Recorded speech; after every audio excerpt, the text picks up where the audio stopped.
Kull of Atlantis, also known as Kull the Conqueror, made his first published appearance in the Shadow Kingdom during the August 1929 issue of Weird Tales. He actually predates Robert E. Howard's more commercially successful creation, Conan the Barbarian, by several years. Kull etched his name into the annals of sword and sorcery and is the prototype for one of fantasy fiction's most beloved protagonists. Rising through the ranks of barbaric mercenaries, he became the ruler of Valusia. He differed from Conan in many ways, being a less instinct-driven and primal person. However, many fans agree that he can be called Conan's spiritual predecessor, or even a darker twin. In this video, we'll be taking a detailed look at Kull the Conqueror's origins and life, and see why fans should really give this king his due. Before we get into this explanation though, we do have a very small request. If you like our content, please support us by subscribing to the channel. It's a small click for you, but for us, it means a lot. Thank you. Let's begin.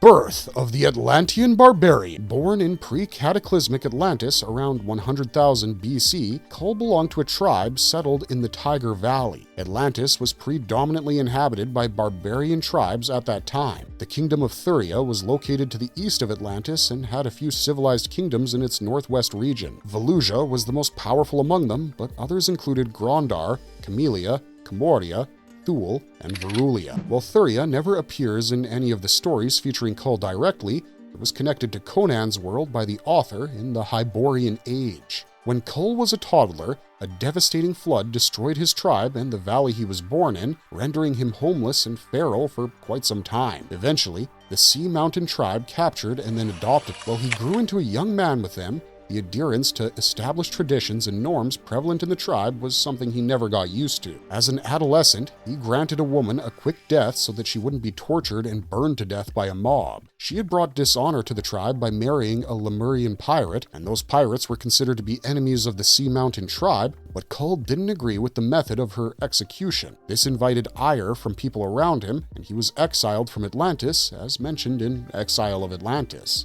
He attempted to reach Thuria, but was unfortunately captured by Lemurian pirates. He slaved as a galley worker for a few years before gaining his freedom during a mutiny. Between his early 20s and late adolescent years, he tried to live the life of a pirate. Through his fighting skills and leader-like personality, he soon became the captain of his own ship. He started gaining a fearsome and notorious reputation in the seas surrounding Thuria and Atlantis. Unfortunately, he lost his crew and ship in a naval battle a few miles off the coast of Valusia, but managed to survive. Finally, he settled in Valusia as an outlaw, but this didn't last long as he was captured and imprisoned in a dungeon. He was offered a cruel choice by his captors: either death or courting death by being a gladiator. Kull chose the second option and eventually gained enough fame as a seasoned and talented combatant due to his feats in the arenas of the capital. Many of his fans helped him become free from the life of a gladiator. The making of a conqueror. After leaving behind his life as a gladiator, Kull chose to remain in Valusia and joined the royal army,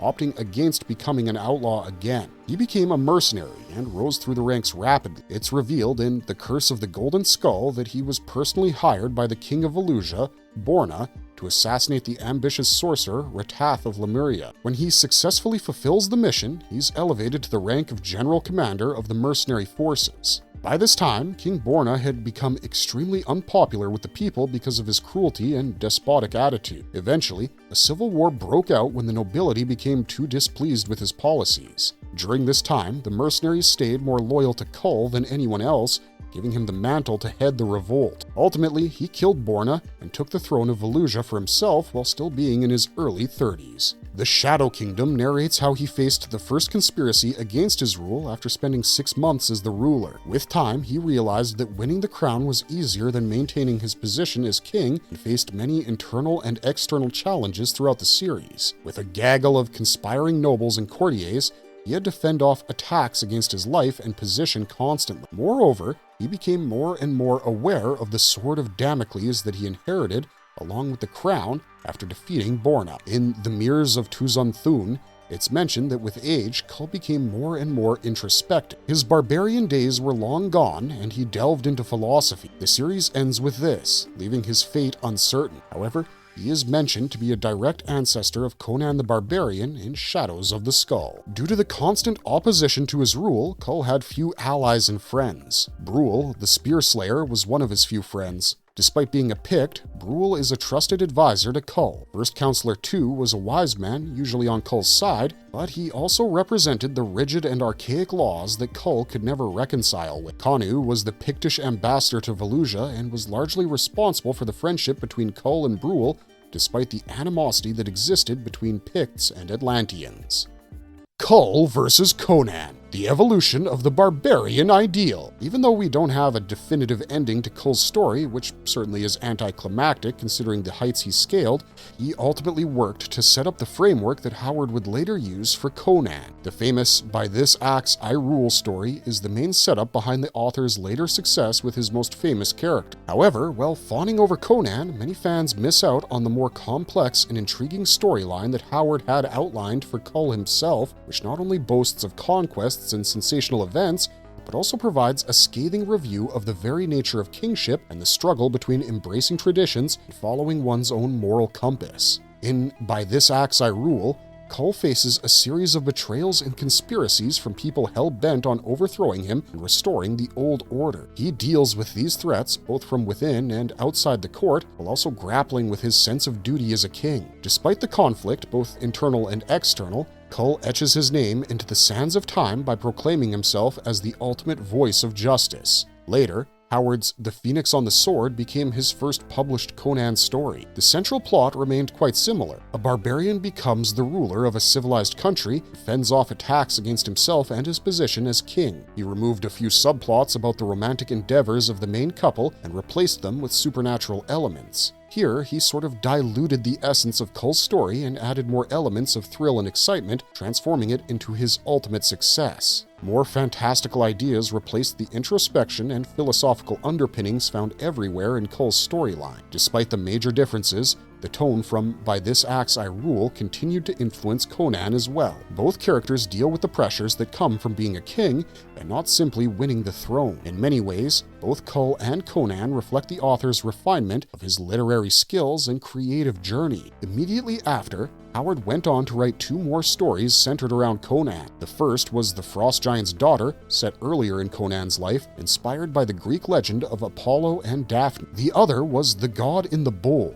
a murder mystery featuring corrupt court officials and Conan's official introduction to a civilized society. With these done, Howard set out to finish his essay, The Hyborian Age, where he fleshed out the details of these stories. There were a few hiccups along the way, and he had to change a few things, especially when The God in the Bowl was not received well. Ultimately, Conan was introduced to the public in 1932 and became an instant hit, leading to Howard writing a whopping 17 stories about him for Weird Tales between 1933 and 37. Therefore, it doesn't take a lot to realize that Conan exists solely because of Kull. While the former has eclipsed Kull in terms of overall popularity and appeal, it's because of Kull that Conan ever existed. If Robert E. Howard hadn't tweaked the main elements from By This Axe I Rule, he would neither have the source material for Conan's stories nor a connection to his previously established mythos. Being Conan's direct literary forerunner, there are many passages in the two characters' stories that match word for word. One of the major changes Howard made with Conan was his treatment of women. As a notorious womanizer, Conan is someone who finds a new love interest in almost every single story. Kull, on the other hand,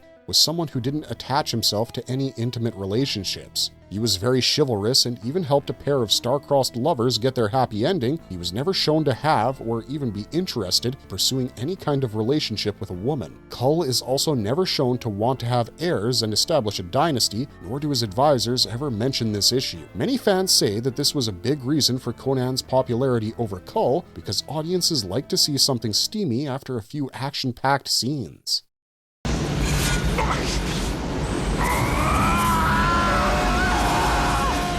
The 1997 Kevin Sorbo film, Conan's Rewritten Legacy. In 1997, Universal Pictures released Kull the Conqueror, directed by John Nicolella. The plot was an adaptation of Howard's novel, The Hour of the Dragon, with similarities to Kull's By This Axe I Rule story, and even Conan's The Phoenix on the Sword. While Conan is also the hero in The Hour of the Dragon, the film changed it to Kull. Originally, the film was supposed to be the third in the Conan series, named Conan the Conqueror. However, Arnold Schwarzenegger refused to play the titular role. Kevin Sorbo was considered for it, but he wasn't enthusiastic about playing a role that had already been done by another actor. This prompted filmmakers to change the storyline slightly and introduce Sorbo as Kull instead of Conan. Charles Edward Pogue, the screenwriter, had reportedly mentioned being quite displeased with how the film ultimately turned out because he believed the script he had submitted was changed due to studio interference. Ultimately, it performed very poorly at the box office and was considered a failure. The movie opens with Kull fighting in many battles to get a chance to join Valusia's elite Dragon Legion. However, he's told by General Taligaro that he can never join a legion of noble blood, considering he's nothing but a barbarian from Atlantis. The general later gets to know that the king of Valusia, Borna, has gone insane and has been murdering his heirs. The king gets into a heated confrontation with Kull, who mortally wounds Borna. With his dying breath, he names Kull the next king, much to the dismay of Taligaro as well as the other nobles. As the king, Kull meets his harem and recognizes a woman called Zaretta, now a part of it, who had earlier told him his fortune as king. He asks her to visit his chambers, and she reads cards to let him know that the fate of the kingdom would depend on a kiss. Kull tries to spend the night with her, but she says that she's simply a slave and does as commanded. This causes him to dismiss her, as he's not interested in getting anyone to do anything by force. He tries to free all slaves the very next day, but is unable to issue the royal decree because of stone tablets that detail the laws of Valusia. He cannot bypass them, even as the king. Meanwhile, Taligaro and his cousin try to assassinate Kull during the coronation but fail. The conspirators are then summoned by a sorcerer known as Inaros, who gives them a foolproof way to overthrow the king. He says that he will aid them in resurrecting Akivasha, the sorceress queen of the ancient Acheron Empire. The god Valka had destroyed that empire ages ago. Valusia was actually built on its remains. The plan works, and Akivasha decides to use Taligaro and his faction to do her bidding and ultimately restore her empire. She enchants Kull using her magic and becomes his queen, placing him in a death-like slumber. She frames Zaretta for regicide and secretly has Kull taken away to her temple to serve as her plaything. Escalante, Zaretta's brother and a Valkan priest, helps Kull escape from Akivasha's grip, and they free Zaretta as well. The three of them head north using the ship of Juba, one of Kull's associates. They try to get their hands on the Breath of Valka, the only weapon that can stop Akivasha from getting her full power back. The sorceress gets wind of their plan and sends Taligaro to chase after them. Just as Zaretta obtains the weapon, the general mortally wounds Escalante and leaves Kull to die. He reveals his own ambition to take over the throne by betraying Akivasha. Kull returns to Valusia on the day of the solar eclipse and sees that the evil sorceress has started taking on her true demonic form. He easily gets Taligaro out of the way when he tries to kill her using Zaretta. Kull wounds Taligaro and kills Inaros, and is kissed by Zaretta, who passes on the Breath of Valka to him. He then kisses Akivasha to use the breath against her, as she is completely in her demonic form, but Kull's actions extinguish her flame for good. Taligaro is still not done and tries to take Zaretta hostage, but Kull kills him, removing the last thorn in his side. He's then reinstated as king with a less corrupt nobility and announces Zaretta as his queen. Kull uses his axe to destroy the tablets of the law, abolishing slavery in Valusia. The movie ends with him hoping for his kingdom to be reborn as one of honor,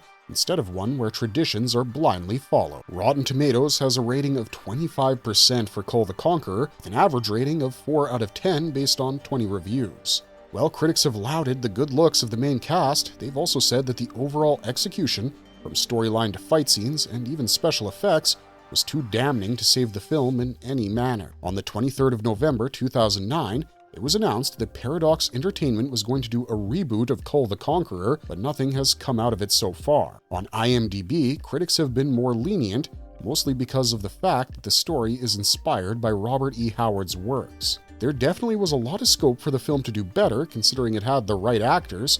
However, it ended up being a cheesy flick with extremely questionable background music and something people sit through because it's more funny than engaging. If a reboot happens, although it's extremely unlikely, the filmmakers will have to take notes of these complaints. The Comics and Legacy of Kull. In the Marvel Comics, Kull is said to be the greatest king of the pre-cataclysmic age, some 8,000 years before Conan even came into the picture. While most of the details are similar to the original series, there are certain adjustments that connect him to the rest of the Marvel Universe. He was born in Atlantis, but orphaned early, after which he was adopted by the Tigers of the Tiger Valley. Later, he was taken in by the Sea Mountain people. When he grew older, he bested his fellow tribesmen both in terms of physical prowess as well as mental faculties. With his inquisitive nature, he was inherently different from everyone else in the tribe. When the Sea Mountain people were trying to kill Sarita by burning her alive due to her entanglement with a Lemurian, considered a rival of the tribe, Kull threw a dagger at her, killing her quickly and sparing her the agony of a slow death. This action caused the tribe to target him, and he fled as a result. He ended up enslaved by Lemurian pirates and served as a galley worker under them. He also became a gladiator and fought the Wolfman,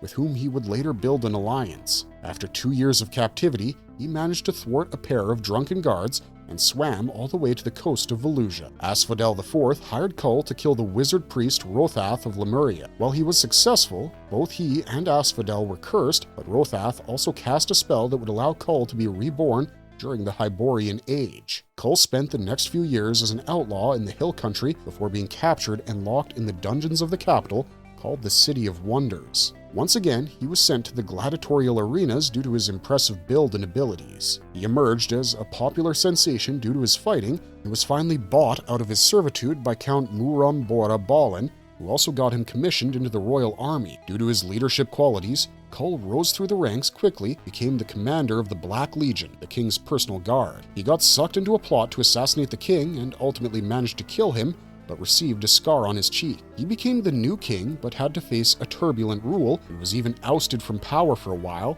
so he spent his time traveling and adventuring. Eventually, he returned to Valusia and took back his throne. He killed everyone who continued to practice human sacrifice to the Dark Elder Gods, including Thuron, the king of a mountain city on the outskirts of Valusia. The deities who became the Elder Gods of the Hyborian Age had initially wanted to make Kull the vessel of their power, but later chose the immortal cat Cedric for this purpose. Cedric was felinized by Thulsa Doom, who was later killed by Kull. Varney used to serve in the cult of the Darkholders under Thulsa Doom and was gravely injured in battle. He was later turned into the first vampire by the sorcerers of Atlantis, who used the Darkhold for this purpose. That's right, the same book that gave Doctor Strange so much trouble in Multiverse of Madness. Kull's help greatly aided in almost exterminating the Serpent Men. His reign came to be known as a Golden Age, as he spent his time protecting and refining the kingdom while also pursuing higher knowledge to get the answers to the ultimate questions surrounding reality. How he died isn't mentioned. His lines seem to end with the great cataclysm that hit Valusia and the City of Wonders, causing the death of Valonius VII. Kull was known in the Hyborian Age, mainly through Conan's memories, as well as through the period of antiquity. In the modern age, Robert Howard began writing about him, but it's not clear how he learned so much about the man in the first place. Kull isn't shown to possess any supernatural powers or abilities in the Marvel Universe, and is simply portrayed as someone who's in peak physical condition. He's also shown to be extremely intelligent and prone to losing himself in thought. He would wear the crown of Valusia, and was also offered a crown by Jameis of Lemuria. He possessed the Serpent Eye gem for a while, and it protected him from harm. Initially, his weapon of choice was his battle axe. After becoming king, he also added a broadsword to his collection. He held the Sword of Green Fire for a brief time. Dark Horse Comics would eventually give us their version of the character through miniseries titled Kull, Kull the Hate Witch, and eventually Kull, the Cat in the Skull in 2011. This miniseries was written by David Lapham and illustrated by Gabriel Guzman. What's impressive here is that Lapham managed to incorporate a giant part of Howard's original dialogue. However, he also added a quite drawn-out subplot involving Thulsa Doom and the secret schemes of the Serpent Men, which kind of felt unnecessary and more like a way to fill out pages. Of course, the end result isn't bad by any means, and fans have honestly lauded this one as being more like the original story than Marvel's version. Like Howard's Kull stories, the Dark Horse adaptation has a more or less static setting, with less action, almost no sexually explicit scenes, a lot of metaphysical implications, which makes it very distinct from the Conan series. In some ways, these attributes made it, as well as the original Kull books, less palatable to audiences. Sword and sorcery fans, unfortunately, were looking for more action and magic and less philosophy. Kull the Conqueror, the original Marvel Years omnibus, was written by Alan Zelenetz and drawn by John Buscema. In this, Spider-Man and King Kull team up to take down the threat posed by Julak and the Serpent Cult. Fans have mostly good things to say about this one, and a few of them believe that this was done in a much better manner than the Conan omnibus. The first few stories that feature Spider-Man are a little odd, but the ones focusing solely on Kull are extremely well written and illustrated. The omnibus manages to balance Kull's overwhelming physicality with the more introspective moments where he ponders the real nature of kingship and his duties. There are epic battles and thought-provoking conversations. They never seem to get out of tune with the rest of the story. And this is probably what sets it apart from the previous adaptations, where the exploration of Kull's philosophical bent of mind is surface level at best. Art nerds have constantly praised it for probably being the best adaptation of Howard's original works on Kull. In 2017, IDW Publishing got a license to publish Kull Eternal using The Mirrors of Tuzon Thun as the main source material. This featured Kull in a modern setting, but was cancelled after the third issue was released. Why Kull still matters in sword and sorcery history. If you think about it, it's actually kind of a shame that Kull didn't get the kind of recognition he deserved in the literary circles due to being overshadowed by Conan. If judged plainly from an artistic point of view, Kull's stories are more contemplative and complex, with elements that unfortunately didn't garner public attention but did make their way into literary annals. Robert E. Howard created not just a hero who overthrows despots and wins battles, but also someone who thinks, and let's face it, thinking wasn't often the forte of most heroes back then. The fact is that he explored the very nature of what it means to be civilized and free while examining the primal forces that keep us. Kull is the better embodiment of the author's raw power of storytelling, as opposed to Conan, who's more sensational and manufactured to impress audiences. And this isn't just because of Kull alone. The Serpent Men, who pose the biggest threat to the king, have been connected to the Cthulhu mythos by many critics. Their eldritch magic and enigmatic nature were things that could have made both Kull and Conan even bigger headliners, but unfortunately, Howard never revisited them. He's also one of the very few writers who imagined the land of Atlantis to be the opposite of what it's usually portrayed as. While Valusia is shown to be the pinnacle of human civilization, Atlantis reeks of chaos and brutality. Kull remains a treasure waiting to be discovered by fans who can truly appreciate the depth of the writing. In some ways, reading about him can grant a greater understanding of Conan's stories as well.